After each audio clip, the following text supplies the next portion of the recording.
Guys, here's how to avoid ever letting anyone down ever. Okay, so the first things are, what you need to know is your scope of your, well, gets this immediately just dive into specifics, and it's weird because I was not trying to do that. So what I'll do is I'll say this. What you need to know is your role. You need to know what is, here's the thing. I know exactly what I'm talking about, so there's no doubt, and let's just say if you have a miscommunication in your area, in your mind, it's because maybe you didn't catch something, but if you didn't catch it, maybe you're just daft. I don't know. Anyway, that's as well as I can put it, all things considered. So anyway, the next thing isn't up yet. So what I'll say is the first thing is you should really know what the scope of your task is based on what it is the objective. So with that in mind, keep in mind that not everyone on Earth is good, but if you're good, you can handle it. So now you just wonder, who is they and what do they know, right? But then it's just strange because in your mind it's just you. So the next thing is, as I was saying, like, let's say for example you're on a Magic School Bus. What you need to know is a social role. So you need to know how to fill your social role. So the idea is, if you want to fit in a friend group, you have to know where you stand, how you fit in, and what it is you want to do, what it is you do with that friend group. So, but what you want to do, let's say you're making future plans, and how they'll fit in with who you are and how you stand in that group. So, let's say you're like the friendly guy. Just for instance, then what you'd have to do is fulfill that role, make sure that everyone is having a good time, not in that exact phrasing, that everyone feels good, essentially. So, that's as much as I'm going to say about that.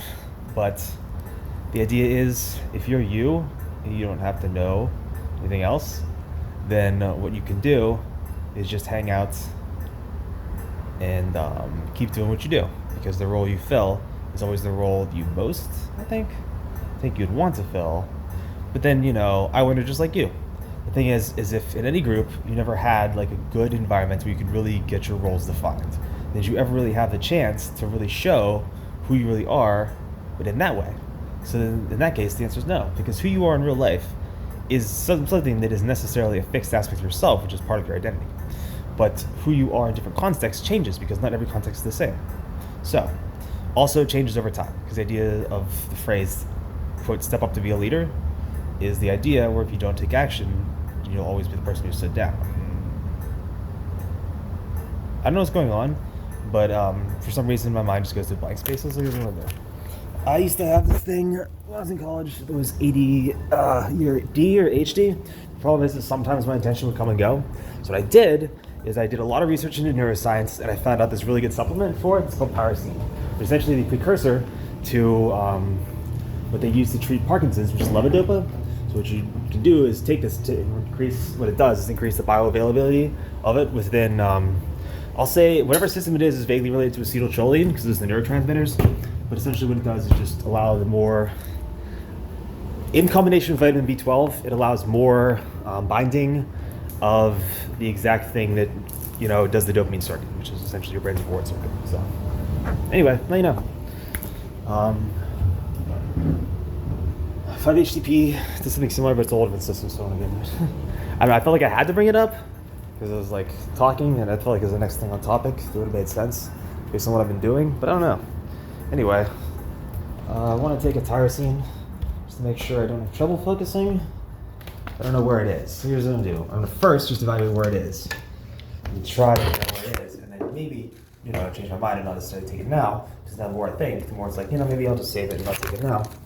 But I think what I might do is just take, I don't know, I'll sit in the kitchen and think about it. I feel like my attention has been less scattered since I had previously thought of maybe adding supplements, or taking a supplement, or adding supplementation back into my life. But I don't know, because I still have the option open. So I can always take it if I need it, but if I don't, I don't. So it's nice. It's nice to have contingency plans planned, so just in case something goes wrong, you're not, stuck up, as they say. To use harsh words, maybe not really, but shit creek without a paddle. I don't have a better way to say this. I don't know a better way to say this. It's just the saying that I heard when I was younger, but I don't know. It's up stick creek without a paddle. Does that make any more sense? I mean, if you're a dog chasing a stick and you're going up a creek, you don't have a paddle. It's the same analogy. You know, if you're on a canoe, you'd want a paddle. Otherwise, you'd be stuck. But anyway, I'll get back into what I'm talking about, which is, I got off track talking about neurotransmitters. But it's about, I'm going to start the video with the scope of. Because I can keep talking for a while about a lot of different things, because I'm a very knowledgeable person, I'll say, and I know a lot in real life, which is funny, because you might not get that from me at first, that I'm a really intellectual guy, but if you ever ask me something intriguing, about something intriguing, I would talk to you about it if it's something that I cared about. So, 3 things that I don't care about are your opinions on politics, because everybody has an opinion on politics, and yours is not worth my time. The second thing that I don't care too much about is things that are already stated and are already facts. I don't want to just hear you regurgitating them, because if I wanted to know something new, I could just Google on the internet and literally ask Google, what is this? And Google could tell me. That's the magic of Google, and that's why I love the internet.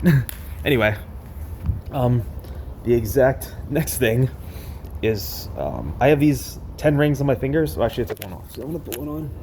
They're the 10 things that symbolize my limit to all things you consider socially acceptable in all of real life. So, once I find my last ring, I'll explain all this to you live, because here it is. This first one is video games, and the reason I use video games, the reason I first caught up is it's the dorkiness. Okay, everyone, we all know you have niches and hobbies and cool things you like to do, but not everyone will always like or judge you the same way. So keep that in mind. Second one is this finger. It's where I'm going and where you're not. That gets uncomfortable really fast when you think about different people have different life goals. But if you think about it in the absolute way, it's that we all maybe have one common goal in life, and if we could all just keep that in mind, is we're all going in one direction as a species, and we should all keep that in mind in some way. So, the next ring that I have on is a magic 8-ball, and that's the fact that we're all part of something, and I would call it the perfect circle, but there's 2 circles side by side. It looks like the perfect 8, or an infinity if you turn it sideways. Fun fact. So I thought of it as being that. So that's my limit, is what you want to know and what I think about, and the difference is what I tell you and what you ask and what I choose to answer. So this is the Lord of the Rings. What that means to you is only what it means to you, and not to me, but not to you, but not to me, not to you. What not to me is what is not to you. So there. The next ring is Confucianism. This is a religious ring, and if it's not in your religion, then just don't bother it. So don't mind anything that isn't what you already mind. And if it's something that doesn't necessarily, quote, matter to you, then that's fine. But just respect that things might matter to other people, and the things that you don't mind might bother other people. So there. The next one is this ring. I call it the super ring. It's super because what that word means to you is only what it means to you. So if what it means is that your day is going super, and you say it out loud and you yell, something like it's like, what you talking about? If you were a girl. Or if you're a guy, and you say like, wow, this burger's super. And they'll be like, oh, cool. But like what it means exactly is different, because then it gets into like each person's brain, and you don't want to think about that. So this is this. What you care about is not necessarily what I care about. By all means, have your Mushroom Kingdom, but this makes me think of Mario. So there. This is the sun and moon. This means something special to me because it makes me think of my sister, but I don't know why or how, because I can't explain it, because that's just something special in my life. So maybe think of spirituality when you think of this, and realize that everything is different. So that. This is cool because when you think of Dubai, it just makes me think of the fact that I travel a lot. So that's just what's special to me, and I won't touch that. But anyway, the last one's your pinky, and that's truly your home. So whenever you think about that, I don't know, that's just what it associates with me. So if you think about what associates with you, and the fact that what is in your life and in your mind, I guess, is what's going on uniquely to you. So I guess what it means is that whatever you consider this to be, whatever leads to your heart, I hope you don't wander too far from home, because that's the only point that I have to make, and it's the last point I can't make. So anything else than that would be uncomfortable, so therefore I'm going to stop. But anyway, I hope you liked watching, and I hope you have a good day, and I hope you enjoyed watching this video.